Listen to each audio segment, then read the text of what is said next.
Exodus 37 from verse 1. Next, Bezalel made the ark of acacia wood, a sacred chest 45 inches long, 37 inches wide, and 27 inches high. He overlaid it inside and outside with pure gold, and he ran a molding of gold all around it. He cast 4 gold rings and attached them to its 4 feet, 2 rings on each side. Then he made posts from acacia wood and overlaid them with gold. He inserted the posts into the rings at the side of the ark to carry it. Then he made the ark's cover, the place of atonement, from pure gold. It was 45 inches long and 27 inches wide. He made 2 cherubim from hammered gold and placed them on the 2 ends of the atonement cover. He molded the cherubim on each end of the atonement cover, making it all of one piece of gold. The cherubim faced each other and looked down the atonement cover. With their wings spread above it, they protected it. Then Bezalel made the table of acacia wood, 36 inches long, 18 inches wide, and 27 inches high. He overlaid it with pure gold and ran a gold molding around the edge. He decorated it with a 3-inch border all around, and he ran a gold molding along the border. Then he cast 4 gold rings for the table and attached them at the 4 corners next to the 4 legs. The rings were attached near the border to hold the poles that were used to carry the Bible. He made those poles from acacia wood and overlaid them with gold. Then he made special containers of pure gold for the table, bowls, ladles, jars, and pitchers, to be used in pouring out liquid offerings. Then Bezalel made the lampstand of pure hammered gold. He made the entire lampstand and its decoration of one piece, the base, center stem, lamp cups, border, and petals. The lampstand had 6 branches going out from the center stem, 3 on each side. Each of the 6 branches had 3 lamp cups shaped like almond blossoms, complete with buds and petals. The center stem of the lampstand was crafted with 4 lamp cups shaped like almond blossoms, complete with buds and petals. There was an almond board beneath each pair of branches, where the 6 branches extended from the center stem, all made of one piece. The almond boards and branches were all of one piece with the center stem, and they were hammered from pure goods. He also made 7 lamps for the lampstand, lamps, snuffers, and trays, all of pure gold. The entire lampstand, along with its accessory, was made from 75 pounds of pure gold. Then Bezalel made the incense altar of acacia wood.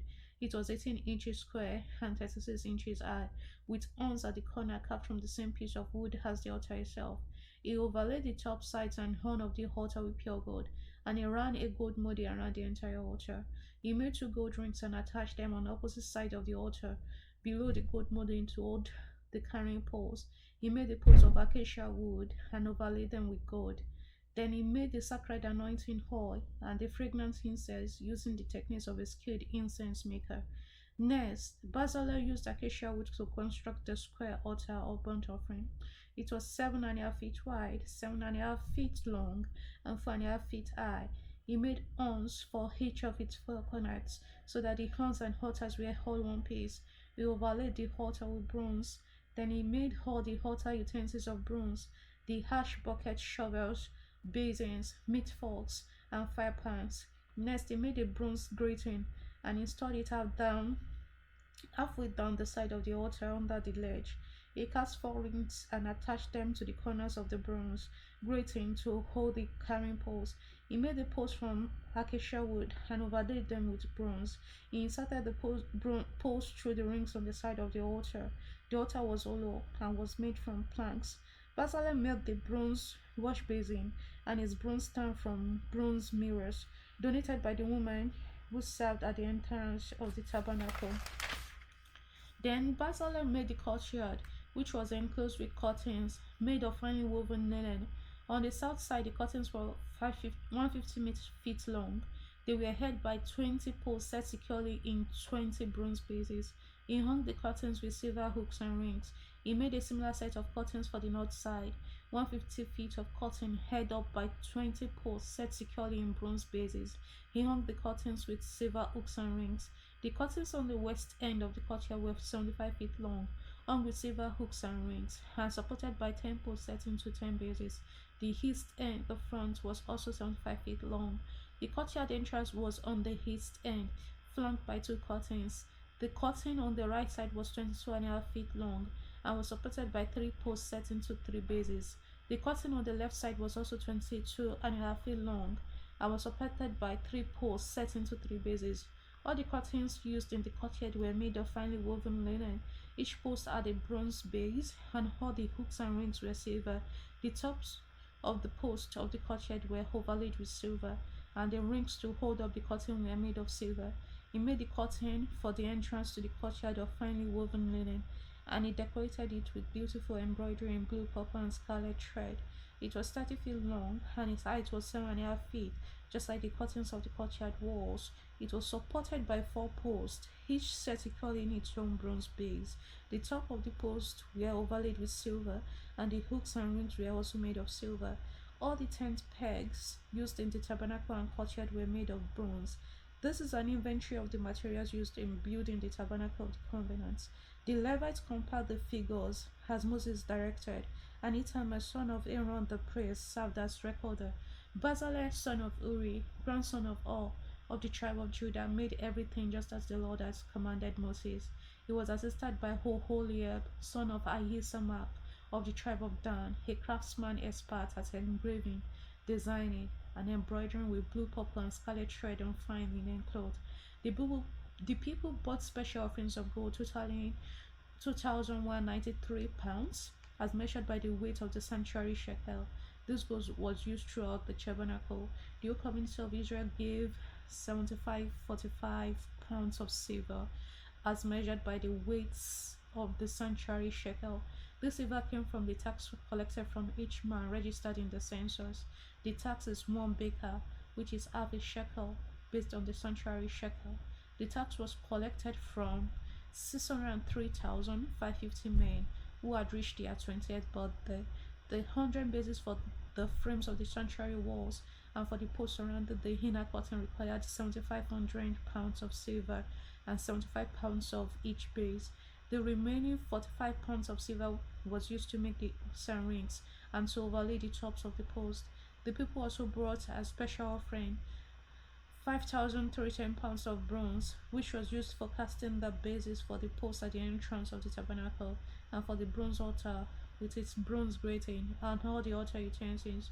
Bronze was also used to make the bases for the posts that supported the curtains around the courtyard, the bases for the curtains of the entrance of the courtyard, and all the tent peg for the tabernacle and the courtyard. Matthew 28 from verse 1. Early on Sunday morning, as the new day was dawning, Mary Magdalene and the other Mary went out to visit the tomb. Suddenly, there was a great earthquake, for an angel of the Lord came down from heaven, rolled aside a stone, and sat on it. His face shone like lightning, and his clothing was as white as snow. The guards shook with fear when they saw him, and they fell into a dead faint. Then the angel spoke to the woman. "Don't be afraid," he said. "I know you are looking for Jesus who was crucified. He isn't here. He is risen from the dead, just as he said it would happen. Come, see where his body was lying. And now go quickly and tell his disciples that he has risen from the dead and is going ahead of you to Galilee. You will see him there. Remember what I have told you." The women ran quickly from the tomb. They were frightened but also filled with great joy, and they rushed to give the disciples the angel's message. And as they went, Jesus met them and greeted them, and they ran to him, grasped his feet, and worshipped him. Then Jesus said to them, "Don't be afraid. Go tell my brothers to leave for Galilee, and they will see me there." As the women were on their way, some of the guards went into the city and told the leading priests what had happened. A meeting with the elders was called, and they decided to give the soldiers a large bribe. They told the soldiers, "You must say, 'Jesus' disciples came during the night while we were sleeping, and they stole his body. If the governor hears about it, we'll stand up for you so you won't get in trouble." So the guards accepted the bribe and said what they were told to say. Their story spread widely among the Jews, and they still tell it today. Then the 11 disciples left for Galilee, going to the mountain where Jesus had told them to go. And when they saw him, they worshipped him, but some of them doubted. Jesus came and told his disciples, "I have given all authority in heaven and on earth. Therefore go and make disciples of all the nations, baptizing them in the name of the Father, and the Son, and the Holy Spirit. Teach these new disciples to obey all the commands I have given you, and be sure of this: I am with you always, even to the end of age. Psalm 34 from verse 11. Come, my children, and listen to me, and I will teach you to fear the Lord. Does anyone want to live a life that is long and prosperous? Then keep your tongue from speaking evil, and your lips from telling lies. Turn away from evil and do good. Search for peace and work to maintain it. The eyes of the Lord watch over those who do right. His eyes are open to their cries for help, but the Lord turns his face against those who do evil. He will erase their memory from the heart. The Lord hears his people when they call to him for help. He rescues them from all their trouble. The Lord is close to the brokenhearted. He rescues those whose spirits are crushed. The righteous person faces many troubles, but the Lord comes to rescue each time. For the Lord protects the bones of the righteous. Not one of them is broken. Calamity will surely destroy the wicked, and those who hate the righteous will be punished. But the Lord will redeem those who serve him. No one who take refuge in him will be condemned. Proverbs 9 from verse 9. Instruct the wise, and they will be even wiser. Teach the righteous, and they will learn even more. Fear of the Lord is the foundation of wisdom. Knowledge of the Holy One results in good judgment.